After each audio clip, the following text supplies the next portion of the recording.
जय गुरुदेव। आप सभी गुरु प्रेमी भाई बहन को मेरा सादर जय गुरुदेव प्रणाम।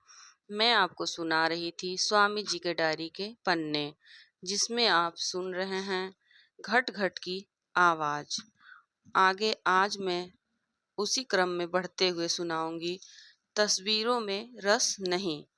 दुनिया वाले सब सिनेमा के अंदर जाकर स्त्रियों की नकली छाया पर आशिक हैं और उन्हीं की सूरतों में जो आर्टिफिशियल तस्वीरों पर हैं अपनी आँखों को गड़ा रहे हैं।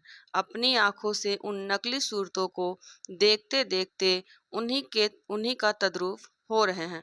आज हमारी धर्मराज भूमि पर रहने वाले का क्या यही धर्म है जो इन्हीं नकली तस्वीरों में आनंद खोज रहे हैं? क्या ऐसे शख्सों को आत्म आनंद अर्थात परमात्मा की प्राप्ति होगी? हरगिज नहीं। अपना अमूल्य समय नाहक गुजार रहे हैं और मनुष्य होते हुए अपनी दिनचर्या जानवरों जैसी करते जा रहे हैं। यह नहीं जानते हैं कि यह मनुष्य जन्म बड़े भाग्य से पाया है, इसे वृथा बर्बाद नहीं करना चाहिए। क्या आगे तुम्हें पछताना नहीं होगा? तुम पछताओगे और मरना जरूर होगा। मौत तुम्हारे सिर पर अपना सामान लेकर खड़ी है। तुम समझते हो कि हम पर मौत नहीं आवेगी? मौत आवेगी जरूर। जिनकी अवस्था जीर्ण हो गई है वह जीव परमात्मा की याद नहीं कर सकता है। एक तो उसने संसारी साधन वासनाओं के सारे जीवन किए हैं और अंत समय पर चाहे कि हमारी वासनाएं पूरी हो, इस पर यदि उसे सत्संग भी न मिले तो वह वृद्ध इस दुनिया में आकर परमात्मा को नहीं पा सकता है। उसको चाहिए कि अपने घर पर ही महात्माओं को बुलाए और ध्यान देकर सत्संग सुने, समझे कि अब मुझे दुनिया से जाना है। इस प्रकार महात्माओं के से समझौती लेकर और उनकी कुछ कृपा से भाग्य बनेगा, नहीं तो 84 जरूर जाना होगा। बगैर गुरु के गति हरगिज नहीं मिलेगी। साधन में साधक बाधक भाव, साधन में बाधक भाव। तुम्हारे अंदर हर वक्त शब्द होते रहते हैं, तुम अंदर के शब्दों को क्यों नहीं सुन पाते हो? इसका खास कारण यह है कि तुम्हारा ध्यान संसार के प्रत्येक पदार्थों के चिंतन में रहता है।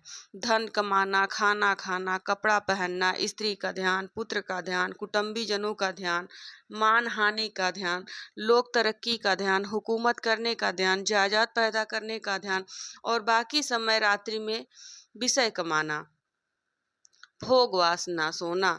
इसी तरह से अनेक गंदी वासनाओं में हमारा ध्यान लगा हुआ है। इसलिए अंतर का शब्द भेद, ध्वनि, अनहद ध्वनि, आकाशवाणी, खुदा की आसमानी आवाज सुनाई नहीं देती है। अब तुम्हें ऐसा पुरुष मिले जो तुम्हारा ध्यान संसार की ओर से बदलकर अनहद नाम ध्वनि के साथ लगा दे और गुरु की कृपा से नाम ध्वनि का रस तुम्हें आने लगे। तुम्हारे आंखों के पीछे दोनों आंखें बंद करने पर सामने एक नुक्ता सफेद तिल है जो कि गुरु कृपा द्वारा मिलेगा। गुरु से अंदर का भेद लेकर जो युक्ति गुरु तुम्हें अपनी कृपा से तुम्हारी जिज्ञासा के अनुसार बता दे, उसे शुरू कर दो और तुम गुरु के सामने उनकी आंखों को देखा करो। जब तुम उनके पास बैठो, आंखों से एक अजीब रोशनी मिलेगी। उसी रोशनी का सहारा लेकर अंतर में साधन शुरू कर दो। इस बात का पूरा ध्यान रखो कि वक्त साधन के वक्त आंख एक जगह टिकी रहे, हिले डुले नहीं और भाव में आकर तुम बैठो कि आज मालिक की दया अंदर में जरूर प्रकट करूंगा। जब दया आती मालूम न पड़े और पूर्व के स्वभाव अनुसार मन तुम्हें साधन पर बैठने न दे तो तुम उस वक्त क्या करो? आंखें खोल लो और जोर से अंदर ही अंदर रो और अपने कर्मों का पश्चाताप करो कि मालिक अथवा गुरुदेव दया करो, हम बहुत पातकी हैं, अब मुझे सद्बुद्धि दो ताकि मैं कोई बुरा कर्म न करूं। ऐसा करने से कर्म का पर्दा साफ होगा और तुम्हारे अंतर में शब्द सुनाई देगा, वह प्रकाश भी प्रकट होने लगे। ऐसी दया आते हुए जब तुम्हें आभास मालूम होने लगे कि अब तुम अपने को भाग्यशाली समझो और गुरु का महान शुक्र करो कि आज गुरु की खास दया हुई है। सच्चा आत्म भाव। जब जीव आत्म भाव से रोकर पुकार लगाते हैं, तब वह गुरु जो तुमको मालिक का भेद देने आया है जरूर दया करता है, क्योंकि आत्मवेदना की वर्षात संत सतगुरु को नहीं होती है। गुरु के भेदभाव में आत्मवेदना का फल तुम्हें मिलेगा। बगैर गुरु के जिन जीवों में आत्मवेदना पैदा होती है, उनका फल यह है कि वही आत्मा वेदना गुरु के पास पहुंचा देती है। जो आत्मवेदना होगी उसका फल मालिक की प्राप्ति का जरूर होगा। मैंने आपको दोनों आत्मवेदना के भाव बतला दिए हैं। मालिक का नियम है कि जो जीव मुझसे मिलना चाहे वह हमारे पास पहुंचा देंगे, वरना बगैर गुरु के तुम हमारा रूप नहीं समझ पाओगे।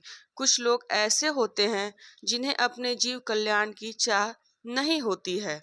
वह महात्माओं के पास पहुंचना और उनसे नेक नसीहत आत्म कल्याण की लेना पाप समझते हैं। उन्हें खाना पीना भोग भोगना सोना सच्चे महात्माओं के रास्ते में विरोध करना अपनी नामवारी समझते हैं। अपने को जानते हैं कि बहुत बड़े जानकार हैं। मुझे तो दुख होता है कि वे अपना अमूल्य कीमती समय किस कदर बर्बाद करते हैं, जिनकी सजा उन्हें जरूर मिलेगी।